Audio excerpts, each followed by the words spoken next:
We have been recruiting new members a lot more successfully with our new online membership applications. In the past, and some of you may have gone through the old way where we used to send paper applications out to you and plead with you to return them so we could give you some money.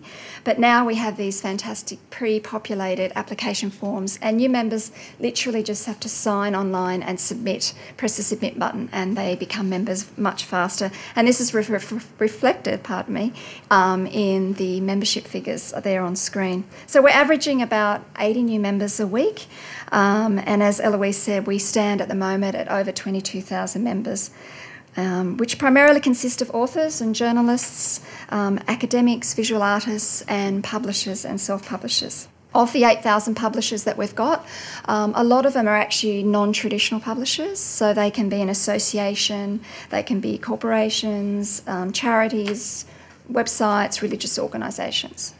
So hopefully most of you here have either heard of CalDirect or more recently the new direct payment service, as we've now renamed it. The whole process is about reducing administration associated with making these on-payments. So to take advantage of the direct payment service, you do need to register your titles along with the contractual payment shares.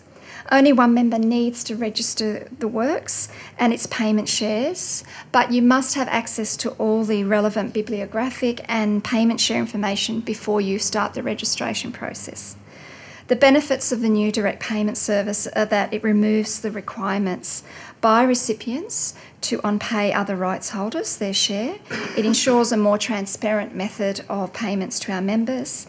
It removes the administrative burden, such as submitting notifications of copied works and claim forms, which means that everyone will get their payments faster.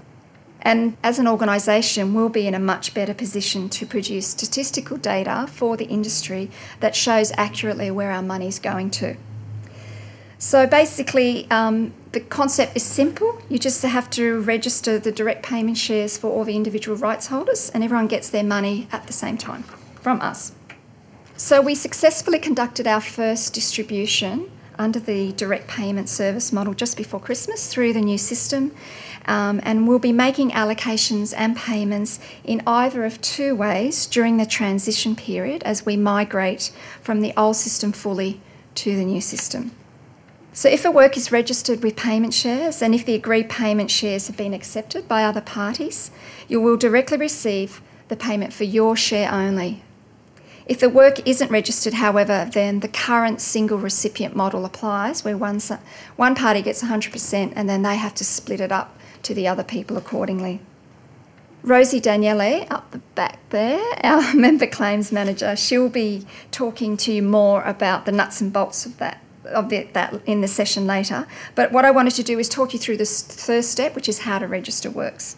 The most important thing to remember is that we are only accepting registrations for titles that have ISBNs or ISSNs, and that we're only asking you to register for the text component.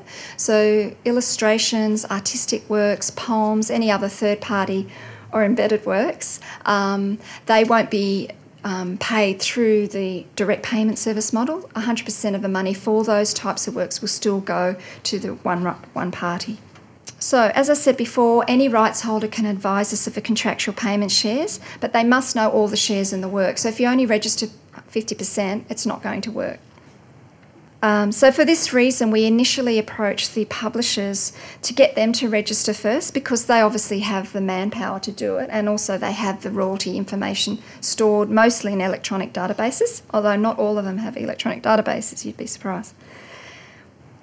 So what we do is when we need to verify the information we have received on a work, we will contact members with an email requesting that they log on to their new online member account, and there you'll be asked to confirm your interest in the work and then advise us if the registered payment shares aren't correct. So if the registered payment share is correct, you just do nothing. It's all good. You only need to let us know if it's wrong. So basically, if you're not happy with what your publisher has registered or an author has registered, you need to let us know. so that we can put any allocations and payment shares into suspense, into like a dispute mode, and then hopefully you'll be able to get clarification from whoever registered why they've registered that, because sometimes people just misinterpret contracts and it's a simple human error, it could be a typo. This new system will allow you to update the registrations if rights change in particular. So if a publisher's registered and the rights revert back to the author for whatever reason, the publisher will be able to update that registration share, or the author will be able to contact us and get that registration fixed. So what you need to do to register for the direct payment service, so obviously we need the title and all the biblio that you can give us. We need the contact details for all the payment shareholders. Now, most times the payment shareholders will also be the contributors, but not always, okay? So we understand that, so there is a difference. And we don't need their bank account details, okay? We definitely don't need that. And most importantly, as I said before, all the payment shares you're registering have to add up to 100%. And something to bear in mind is that obviously in contracts now in the digital world, there might be one type of contractual payment share for the hard copy reproduction and one for the digital reproduction. So we ask you to provide us with what the contractual payment shares are for both. What we're recommending is that you focus on registering titles that you've received payments for, say in the last 5 years.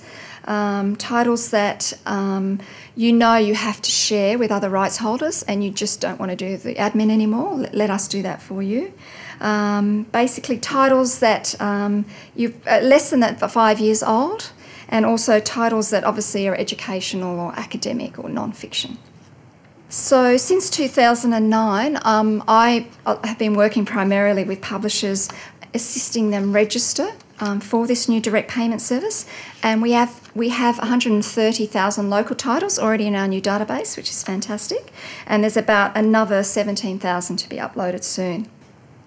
They've also given us bibliographic information for over 360,000 foreign titles, because we want to have one of the best databases in Australia for all the works that you can buy or access here in Australia. So we're excited about that. But they're not registering payment shares because we are not paying overseas rights holders. We will pay the local distributor like we always have for foreign books.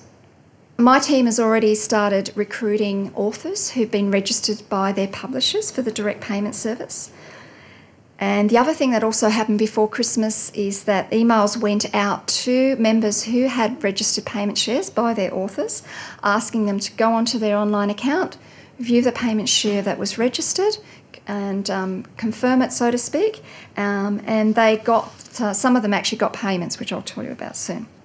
So just to bear in mind that if you get an email from us saying, is this your work, that is the prompt that someone has registered your work, and we need you to go and have a look at the homepage where it says shares for your attention on your new online member account. So basically, it's really important that if you haven't already, you activate your online member account.